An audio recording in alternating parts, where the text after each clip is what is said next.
You know, I work with a deck of cards all the time, and people always ask me, do you play poker? And I say, well, I used to, but I quit. And they say, why'd you quit? And I say, well, if you really got to know, I'll tell you. So it was one fateful evening many years ago when I was getting ready to play some poker with some friends, and I noticed there was something wrong with the deck.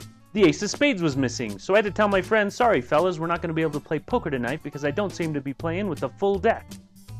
They thought that was funny. I didn't understand why. So then my friend says, don't you have another deck of cards in the house? And I say, you're a genius. And I pull a deck of cards out of the kitchen and I say, I can take an ace of spades out of here and put it over there. So I start looking through the deck for an ace of spades and I realize we got a new problem. These cards aren't even the right color. So we look through the deck just to be sure and we find the ace of spades, and upon further examination we find that our hunches are right. It's definitely not the right color. So then my friend, the smart guy that he is, says to me, hey, you're a magician, why don't you fix it?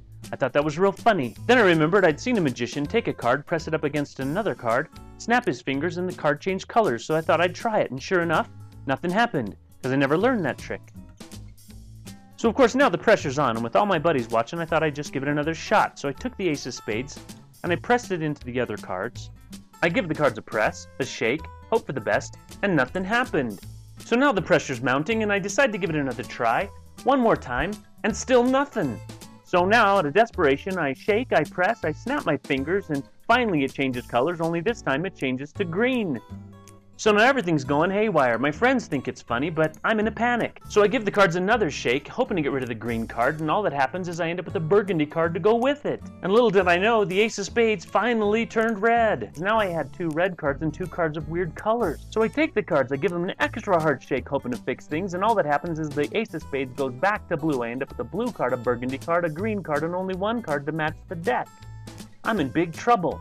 So then my buddy says, hey, you're a magician, act like one. So I take the only red card I have left, and using all my magic powers, I give the cards a shake, and again nothing happens. I even wave my hands over the cards and under the cards like a magician would, and still nothing. Well, I can't exactly say nothing. I mean, that last red card that I had, it turned purple. Now I end up with the purple ace, I end up with a green ace, I end up with a burgundy one, and the ace of spades, well, it's still blue.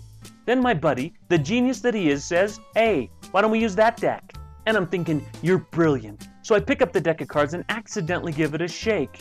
And what happens? I end up with a deck that doesn't match its card. So this is why I stopped playing poker. I mean, I got all these aces that don't match a deck. I got a deck that doesn't match its card. And after my friends left that night, I took the deck and just out of curiosity, I gave it another shake to try and figure out what was going on. And things just got worse and worse and worse. And that's why I don't play poker anymore.